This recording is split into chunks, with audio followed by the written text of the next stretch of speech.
Well, hello, everybody, and welcome to Rob's Hot Mic, movie news, views, and reviews. Today, we are going to be talking about Akira Kurosawa's The Hidden Fortress. This is a 1958 film directed by Akira Kurosawa. Stars Toshiro Mifune, Misa Uehara, Minoru Chiaki, and Kamatari Fujiwara. And my apologies for those names that I have mispronounced. I practiced them, and this is what I got. But feel free to correct me or direct me to proper pronunciation in the comments below. Here's the social nutrition. Let's get to the social nutrition checklist. All right. First of all, did it earn a reframe stamp? Could it have in 1958 earned a reframe stamp? I know. In no world would this have ever earned a reframe stamp. Was it union made? I don't know. Couldn't tell you. I don't know. I guess if I was a gambling man, I'd say it did, but that's it's a big question mark. So right now we've got, what do we got? That's a no on the reframe stamp, question mark on whether or not it was a union-made flick. What about the Bechdel test? I am actually, although there's a scene that hints that there was non-guy talk between two women outside of the frame, you know what? I'm going to be strict on this one. That's giving it too much credit. I'm going to say no. It does not pass the Bechdel test. And then, last but certainly not least, is it class conscious? And you'll hear me rant more about this later. Good Lord, no. Not a class conscious film. The reverse of it. Okay, so that gives us here's our score. It's a 0%, which may be, this is definitely the first zero since I actually started tracking, not just saying what it had, but actually tracking it. I suspect Jim and I have had a couple of zeros before, but this is our first zero. And we got to allow for the fact that it may have been union made. And if somebody can correct me or tell me definitively whether it was or wasn't, I'd be more than happy to revise this. But right now we got to, as far as social nutrition goes, it's a big fat goose egg. All right. Where are we here then?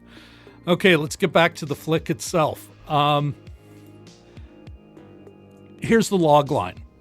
Lured by the promise of a fortune in gold, two greedy peasants unknowingly escort a princess and her general across enemy lines. To give you kind of the synopsis, what's it about, Rob? I would call this a war adventure with some like American Western, and I don't mean the West, but the Western as a film genre, with some Western elements. It's set in a pre-shogunate medieval Japan. We start with two cartoonishly greedy and stupid peasants who've managed to miss the war, but in time for the post-war enslavement. They escape, they find some gold, then the hidden fortress, which I'll talk about in a second, and then a general and a princess, but because they're masquerading as, well, a peasant and his girl, they don't ever pick up that play until the end on who they really are. And they, for the lure of gold, help and hinder and all things in between, getting these folks across two borders into another kingdom. Of course, the princess, she is actually the last surviving heir of the war I had referred to between two warring clans. The last of that family. Everyone else is dead. She's trying to, with her loyal general, trying to get across a couple of borders to a safe haven where she can use all this gold to rebuild, I guess, an army and take back her birthright. where was I? I was going to review this like a more of a classic review, but it's almost impossible to. In part, it is Japanese, and it was produced in 1958. This film is almost as old as my parents are. It's in its mid-60s. So you've really got to, or it's about to be in its mid-60s. It's coming up on retirement age. So to talk about this to a modern film goer, you know what? It's not going to come across well, in part because it's meant for, it has a different pace. It has a different vibe to it, culturally and just time-wise. So maybe a better way to look at this is to kind of give you, after we get into it, but to give you an idea of what to expect. It's going to be like a lot of films in the 50s, slower paced, especially think American Westerns, where they might have a bit of action up front, and then they kind of bring the pace down and you hang out with these people for a while, which I would also argue kind of fits into that adventure genre.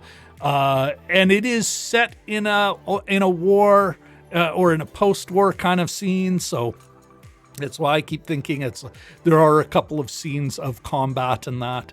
But that's sort of what's going on here.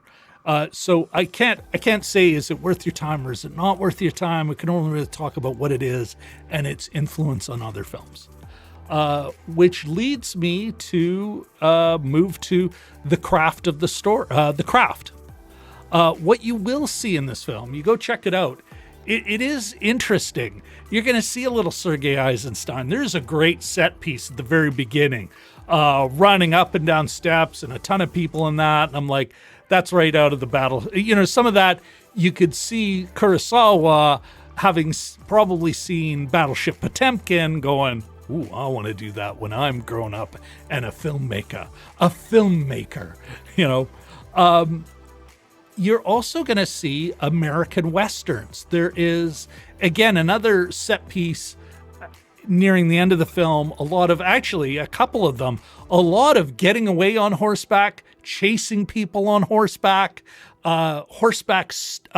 stunts on horseback that come almost lifted direct out of a John Ford flick. So you're going to see some of that, which is, it does get the blood pumping. It fits in the right place in the story. Like, it all makes sense. So you're not going, what? It's not just a stunt. It's pretty solid.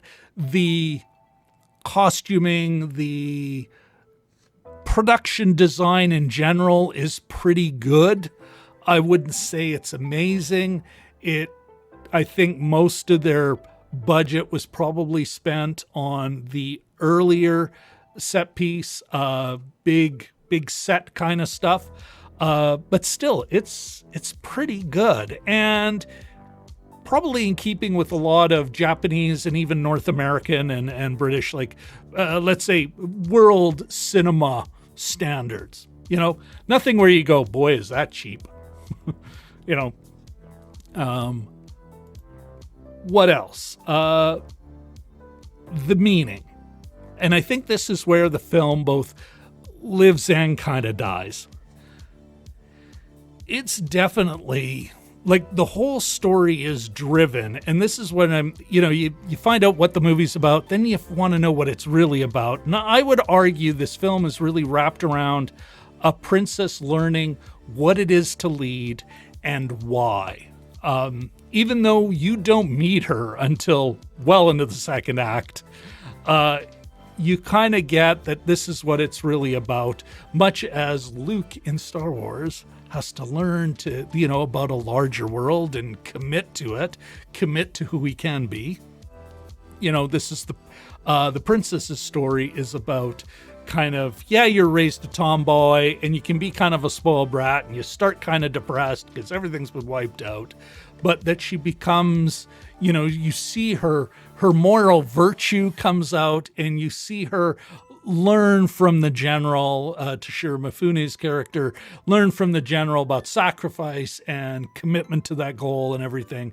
And by the end of it, she fully accepts her role as princess, as a royal and as a leader.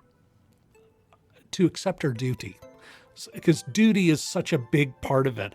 I would also argue, a lot of the, standard BS war, pro-war, valor, loyalty, cunning, but always for a good cause, chivalry, those kind of values, those what you'd call martial values. That's a big thing in this film, and noblesse oblige. There's a couple of moments early in the film as the princess is starting to learn about the real world. And she does something that is actually criticized, but it's really about her own moral sense of what is right.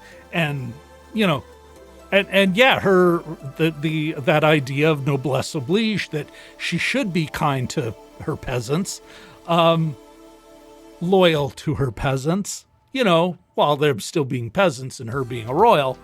I think that's another, and at the very end, when the two greedy peasants get theirs, and we'll get into that in a second, I think that's important.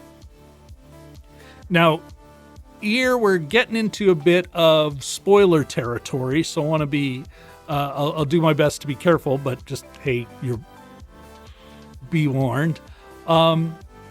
This is the other thing I am not, and it really kind of bugs me when I see this. These peasants are, they make, like, I've never been a fan of R2-D2 and C-3PO as a pair, especially C-3PO. It's just whiny and needy and just, it's grating. By the first half of the first movie, you're like, can we dump this stiff? Anyway, this cowardly stiff. Anyway, these two peasants make those two look good. And they are the absolute worst. Whiny, backstabbing to each other. They're forever professing their loyalty to each other and screwing each other and arguing with each other. And then screwing the general and trying to screw the princess. And they're just the absolute worst human beings. And the only reason they don't do anything terrible is they're just too cowardly at the same time. Their greed and their cowardice and everything. And it's funny, actually, I would argue that they are presented that way on purpose. I think one of the other themes of this film is it's kind of this, a place for everyone and everyone in their place. And that's the way the world should work, when everyone knows their place and is loyal within that structure. There is another character that we meet later in the film that exemplifies the good peasant. And I think that's really kind of one of the darker themes of this piece. And really, like, for a Western individual, well, am I an individualist? Yeah, I was born and raised in the West. I'm an individualist, certainly compared to an Asian country like Japan. And so this particularly chafes on me. But what I really can't stand is the hierarchy. And it very much peasants, if they're not managed, they're always going to tend to greed and avarice. While it's forever these nobles, even when they're on opposing sides, there's another set piece, big, general to general fight, very chivalrous, very knightly. And it's this kind of dignity that comes with born nobility that, by the end of the film, you're just like, I got my eyes, I better not roll them anymore. The muscles that controlling them are hurt. I'm worried they're going to pop out of their sockets. So that's something that bugged the living you-know-what out of me. And I think any Western viewer, unless they're really into that royal love, and that happens in the West, that idea that people are born a certain noble way. Kind of racist in my opinion, but, sure, whatever. I think Though most of a Western viewer, that would rankle. Heck, I mean, there's the Japanese Communist Party. I bet you would rankle them too. Anyway, it's something you should be aware of, and it is one of the themes of the film worth noting. Now, is it worth your time? Again, can't really review it, but I can talk about why I think you should still see it. There are some entertaining aspects to this film, and if you let its pace just happen, if you're not going like a modern filmmaker, well, why am I not entertained like immediately? Why am I not feeling Baahubali levels of emotion right now? Except that there's probably something cultural going on. There's definitely something time-wise going on. It is, I think the 50s just allowed certain things to happen at a slower pace. So just let it happen. It's not a comedy. The other thing I think you should see it is, and we're going to get into more details in a sec, you see a lot of Star Wars in this. If you enjoyed Star Wars, if you want to know where Star Wars came from, this is one of the films that influenced Star Wars. And I mean, influenced it. Like it had, you can see characters in it. You can see action pieces in it. It was a mass market, working class action adventure film, in the 50s in Japan, and you can see how it informed George Lucas's, movie for the masses in 1976, 77. And remember, that's only 20 years later, and he was one of those cineasts who went to film school in LA. He got to see these flicks. There's my shout back to the A.O. Scott rant. And the other thing is it's a great gateway film to Akira Kurosawa. You're a real film fan and you hear about him. It is interesting to watch it and go, yeah, these guys were making genre films. It's a great film to go, I shouldn't be intimidated by these big name foreign film directors. They are great film directors. I'm not saying that the piece shows them to be human. What I am saying is that the piece is accessible. It's not art house cinema. It really is mass market cinema, and this is a great start to it, because as much as there's cultural differences, you're going to recognize a lot of this in the films you see now. All right, which leads me to my last comment. What about Star Wars? This is an oft-quoted reference, Lucas reference for Star Wars. And you see it the most at the very beginning with the two idiots.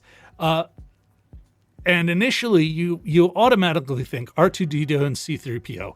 Right to the very breakup point in Star Wars when they've landed on Tatooine and they're walking away from each other, and you see them, you see these two idiots in the Hidden Fortress, and you see R2-D2 and C-3PO walking away. But there are further, I would argue, references. And again, the two idiots, I'm almost saying they're like R2-D2 and C-3PO and Han and Chewie as the more mercenary, they're just driven by greed types. Because R2-D2, well, he's got a mission. He's like the peasant they meet later. He knows he's got to be loyal to the princess. C-3PO, Han and Chewie, what about the money? What about the money? And no loyalty to the cause, but they are loyal to each other. There's a piece where two generals face off, and you'll definitely see where Darth Vader and Obi-Wan Kenobi fight. The princess and getting her to safety, like the driving force for most of the movie is about getting these people over a border.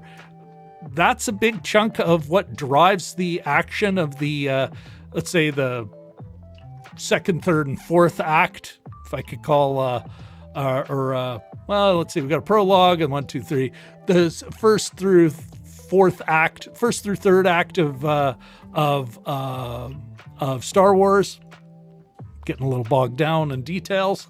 That the Western as a genre, the Western set pieces.